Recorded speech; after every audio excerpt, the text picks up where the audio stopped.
Welcome to AF Tales. Today's story is about a husband whose wife tells him, "My ex never made me feel this unappreciated," and the quiet way he answers her by walking away. As you listen, think about the moment where you would have left. My wife said, "You are so needy."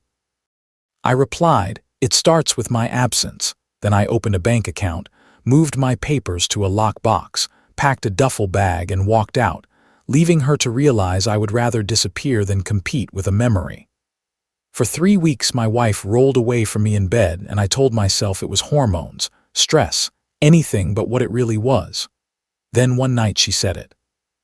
"My ex never made me feel this unappreciated." I did not argue. I did not speak. 3 days later, our 6-year marriage was broken in a way we could not put back together. My name is Alan. I am a service advisor at a Chevy dealership in Plano. On weekends, I do carpentry jobs, building decks, shelves, whatever people need. My wife Sophie works in community partnerships and influencer collabs for a boutique Pilate studio in Dallas. Her world is half fitness, half social media, and she is good at it. We have been married 6 years. No kids. We own a townhouse together. Up until a month ago, I would have told you we had a normal, solid life. Then something shifted. It did not start with a huge fight. It started quietly. Sophie's body moved away from mine. She stopped touching me at night, not the big dramatic "I'll sleep on the couch" kind of thing. More like she came to bed an hour after me, lay on her side with her phone in her hand, blue light on her face, and then rolled away, wrapping the blanket around herself like a wall. She had been quieter too, staring at Instagram with that distant look, not laughing at videos, just staring, remembering. At the studio there was a new trainer named Illy. She talked about him a lot. Illy is bringing real energy to the studio. Illy is so great with clients. I did not think much of it at first. Work stuff, I told myself. When I tried to hold her hand or cuddle on the couch, she said she was tired. When I asked if I had done something wrong, she said people go through phases and I was being needy. This was the first red flag I stepped over because I wanted to believe we were fine. I tried harder instead. I started making her coffee every morning before she left for work. I meal prepped her lunches because she said she was too busy to cook. I drove her to late-night influencer shoots when her car was in the shop. I asked again and again what I could do differently. She kept saying, "Nothing is wrong, you are just too sensitive." Then Tuesday night came. We were halfway through some Netflix show when I paused it and turned off the TV. "We need to talk," I said. "I feel like I am living with a ghost." She stared at the blank screen for a long time. Then she looked at me with this tired, annoyed expression I did not recognize. "You are always so needy," she said. "You always want attention. Mark never made me feel this unappreciated." Mark is her ex. She dated him for about 2 years in her late 20s. He was the spontaneous guy. Played guitar, took last-minute road trips, talked about traveling the world. He was also broke and unstable. She left Mark and married me. I never felt threatened by him. He was a closed chapter, or so I thought. In that moment, she opened that old chapter and used it as a measuring stick. What she did not understand was what she had really told me. She did not just say she felt unappreciated. She told me I was the downgrade. She told me all the small things I had been doing, all the ways I showed up, were being compared to a romantic memory of a man who could not pay his bills. And she said it like it was neutral, like a fact. I did not argue. I did not defend myself. I did not list my efforts or remind her who paid which bill. I just stood up, said good night, and went upstairs. Sometimes silence is not weakness. It is the moment you stop begging to be understood. I lay in bed fully dressed and stared at the ceiling. She came up an hour later, got into bed, and went to sleep like it was any other night. I lay there feeling like a guest in my own life. The next morning, I made a choice. I opened a separate checking account at a different bank. I made a list of what was mine and what was joint. I moved my passport, truck title, and insurance documents into a lockbox I keep in my truck. I did not tell her any of this. I just quietly started separating my life from hers. Over the next few days, I was polite but distant. I stopped making her coffee. I stopped asking about her day. When she said I was being weird, I told her I was giving her the undemanding life she said she wanted. She called me childish. I repeated her line back to her, word for word. Mark never made me feel this unappreciated. Do you want to revise that? She said I was twisting her words. I let that sit in the air and said nothing. That week I looked hard at our finances. I had been covering about 65% of the mortgage because her income went up and down with commissions. I paid for her Pilates retreat in Austin last fall. I bought her a MacBook for her content work. I had never kept score before. Now I was seeing the pattern. I was the stable one. The one who made sure the mortgage got paid and the house stayed in good shape. And she resented me for being the stable one because stable did not feel exciting. At this point, some people would fight for the relationship. I decided to learn what my life looked like if I stopped chasing someone who did not seem to want me. I booked a consultation with a family lawyer in Plano. I wanted to understand what a divorce would look like with 6 years of marriage, no kids, and joint property. Texas is a no-fault state. It would be fairly clean. I did not tell Sophie about the appointment. I told her I was helping my friend Dave with a renovation project and started crashing at his place in McKinney a couple nights a week. She barely noticed. On Friday morning, I woke up before dawn. Sophie was still asleep, curled on her side, her phone plugged in on the nightstand. I packed 2 duffel bags with clothes, my tools, and my laptop. I left a note on the kitchen counter next to the coffee maker. You wanted to learn what appreciation feels like. It starts with absence. Then I drove to Dave's house. I parked in his driveway and turned off my phone. For the first time in weeks, the silence felt like mine. By noon, when I turned my phone back on, I had 14 missed calls and 9 texts. They started confused. Where did you go? This is not funny. Then angry. You are embarrassing me. People are asking where you are. Then controlling. You cannot just leave. This is not how adults handle problems. Then image-focused. My manager saw me crying at work. Do you know how that makes me look? Not one message said she was wrong. Not one message apologized for comparing me to her ex, so I did not answer. She had slept like nothing happened that last night. I had stayed awake planning the quietest exit she would never see coming. 2 weeks passed. I stayed at Dave's. I went to work. I built a routine. The first 48 hours were intense. Sophie kept calling, texting, driving by my work. She showed up at the dealership one afternoon. Security had to escort her out while I was with a customer. She was crying and saying I was having a breakdown. Then she called my boss. She told him I was going through a mental health crisis and he should be worried about my stability. This is where you see someone's true priorities. Are they worried about you or about losing control of the story? My boss called me into his office and closed the door. She called the main line, he said. Said you were not in a good place. Are you okay? I showed him a picture of the note I left and told him what she had said about her ex. He shook his head. Take the time you need. If she calls again, we will handle it. I sent her text messages to HR as a record in case she tried anything else at work. HR told me they would document it and that I should focus on my own safety and performance. The message was clear to me. If I kept tying myself to her chaos, it would not just threaten my marriage. It could threaten my job too. Not long after that, her mom called. Karen is a good woman. She called from her landline because she said she did not want Sophie to see it on the cell bill. Alan, she said, I need to ask you something. Did Sophie really say that to you about Mark? Yes, I said, word for word. There was a long pause. That is exactly what she said to Ryan 8 years ago, Karen said. I had never heard that name before. Karen told me that before Mark there was Ryan, a guy with a stable IT job. Kind, steady, wanted to settle down. Sophie got bored and told him he was not passionate enough, that her previous boyfriend made her feel more alive.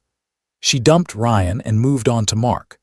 Then Mark turned out unreliable, so she left him and married me. Karen said she had watched some version of this pattern for years. Sophie would get with a stable guy, romanticize the chaotic ex, get restless, then blow everything up. Do not come back until she owns what she did, Karen said. You deserve better than being her safety net. Hearing that, I stopped asking, what is wrong with me, and started asking, what is she repeating? A few days later, her younger sister Jenna reached out. Jenna is 29 and very online. She sent me a long message saying I was overreacting, that Sophie had just been frustrated and I was nuking the marriage. I ignored it at first, but then she called. I picked up because I did not want to cut off the whole family. She started with the same talking points about communication and working through problems. Then she slipped. Look, I know Sophie has been in contact with Mark a little bit, she said, but it is not like she is cheating.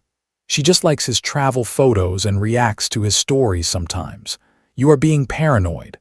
I went very still. I did not know she was still following Mark, let alone interacting with his posts. I asked Jenna how long that had been going on. She quickly backtracked and said she did not know details, but it was too late. That night, Dave helped me set up a burner account. I checked Sophie's Instagram. She had liked 3 of Mark's travel photos that week. One caption read, "Some memories never fade." So now I knew Mark was not just a ghost from her past. He was still alive in her phone, in her head, on her screen, a constant benchmark she was comparing me to. I sent Sophie one text, the only one since I left. You never apologized for the comparison. When you know what was wrong with it, we can talk. Then I blocked her number. Sometimes the most loving thing you can do for yourself is stop listening to someone who will not own their words. Karen texted me later with a screenshot. Sophie had booked a solo session with a marriage counselor. Karen said Sophie was finally starting to panic because she realized I was serious. To me, it still felt like she was trying to fix the optics. She wanted to be able to say, I tried therapy, more than she wanted to understand why I walked out. During those weeks at Dave's, I did a lot of thinking. She did not want me. She wanted the idea of marriage. She wanted someone to pay the mortgage, to show up at family events, to be the stable background character in her story while she kept a fantasy version of her ex alive in her mind. And I was not interested in competing with a memory. Then came July 4th. Karen invited me to her cookout.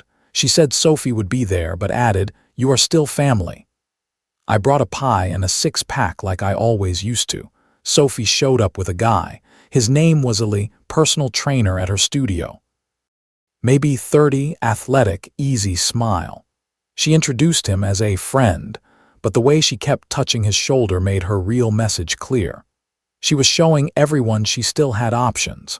I did not react. I shook his hand, said nice to meet you, and went to help Karen set up tables. The afternoon was tense but manageable. We grilled, we made small talk. Ali and I talked about trucks for a minute. Sophie's eyes kept flicking over, checking my face like she was looking for jealousy. Then we sat down to eat. Sophie tried to control the story. She told everyone that I had bailed on the marriage because I could not handle an adult conversation. She said I had run away instead of working through problems. She called my leaving a tantrum without raising her voice. I stayed quiet and ate my burger. Karen kept looking at me. Then she turned to Sophie with this calm, almost sweet tone. "Sophie, honey," she said, "did you not say something similar about Mark a few years ago? That he made you feel more alive or something like that?" The table went silent. Sophie's face turned red. Jenna stopped mid-bite. Ali looked lost, like he had walked into the middle of a movie with no context. Karen kept that same gentle smile and waited. Sophie tried to deflect. She said it was different, that Karen was misremembering. Jenna, who had always backed her before, stared down at her plate and did not speak. Karen did not let it go. "No, I remember it clearly," she said. "You told Ryan the same thing before you left him, that he was too predictable." I had not planned to say anything that day. I was going to eat, help clean up, and leave. But since everything was on the table, I spoke. "She compared me to her ex," I said simply. "So I left. That is all that happened." I told them I had been paying most of the mortgage, paying for her retreats and her equipment. I told them I spent 3 weeks thinking I had done something terrible until I realized the truth. I was not exciting enough. I was steady, and steady bored her. Eli listened to all of this in silence. His posture changed. He pulled his hand away from the back of Sophie's chair. He looked like a man who had just seen his future and did not like it. Karen was not finished. She told a story I had never heard. Years before I met Sophie, she had been engaged to someone else. Not Ryan, not Mark. Another man. 3 months before the wedding, she broke it off. She said he was too predictable, that she felt trapped. Then she dated Mark, the adventure guy, and learned that adventure did not pay the rent. So she moved on to me. "You do not want a husband, Sophie," Karen said quietly. "You want constant emotional stimulation. No one can give you that forever." Sophie exploded. She said we were all ganging up on her, that she was not crazy, that people are allowed to have feelings.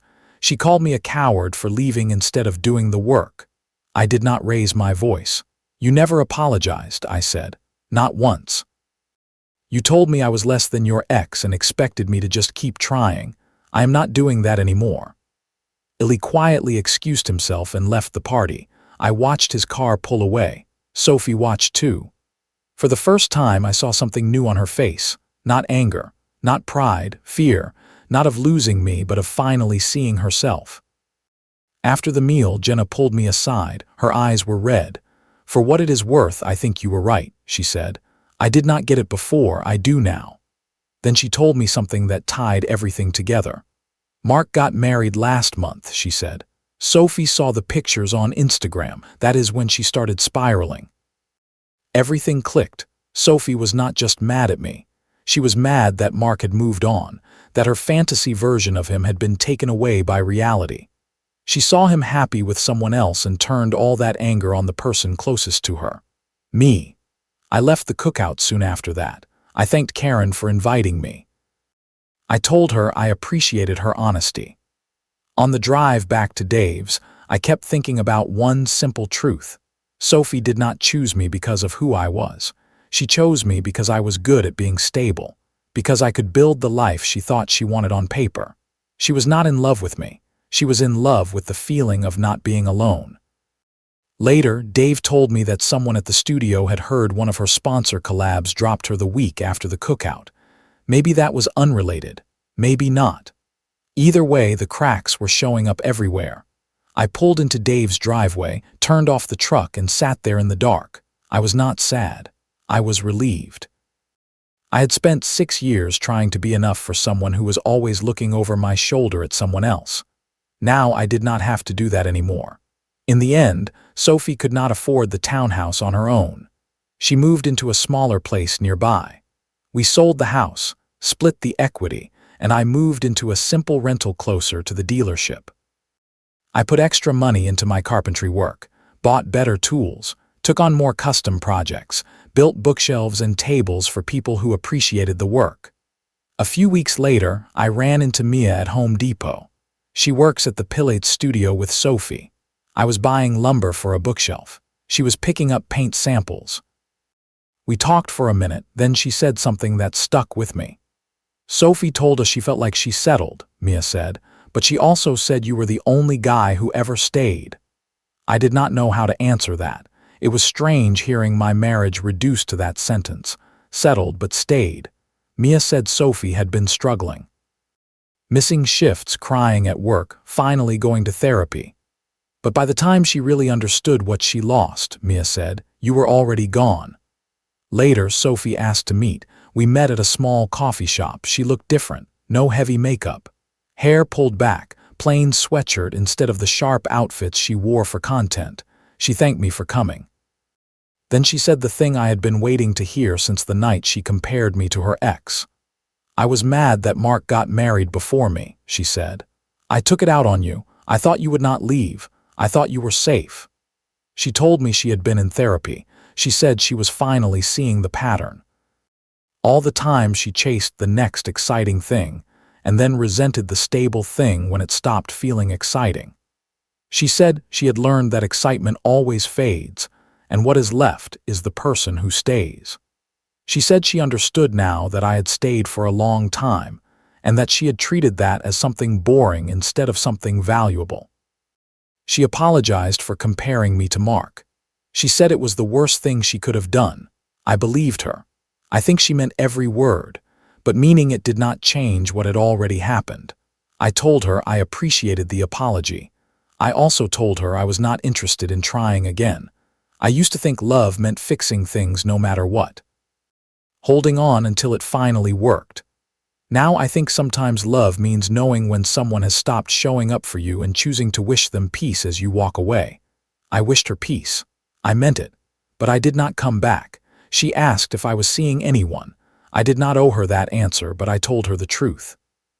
I have been on a few dates with a woman named Rachel who works in accounting at the dealership. She is quiet, pays her own bills, has never once mentioned an ex-boyfriend in the middle of an argument. We are taking it slow. I like that. I like not feeling like I am in a competition I never agreed to join. Here is what I learned. You can do everything right and still lose. Some people do not want a partner. They want a feeling. And when the feeling fades, they blame the partner. Leaving is not giving up. Sometimes it is the only way to respect yourself. Sophie did not lose me because she rolled away from me in bed for 3 weeks. She lost me because she showed me I was second place in her head. Once a man sees the scoreboard, he stops playing.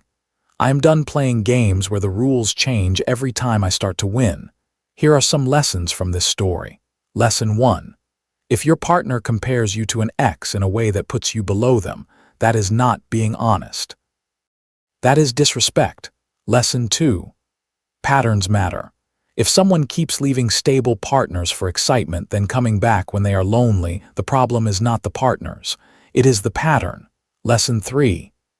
You are allowed to protect your job, your sanity, and your future from someone who uses your stability but resents you for it. Lesson 4. An apology that comes only after consequences is still an apology, but it does not mean you have to give someone another chance. Forgiveness and reunion are not the same thing. Lesson 5. You do not have to compete with a memory. If your partner keeps one foot in the past, it is okay to let them go and build a present without them. What about you? If you were in Alan's place, would you have left after that comparison or tried to stay and fix it? And have you ever felt like someone kept you as the stable backup while they chased excitement somewhere else? Share your thoughts in the comments.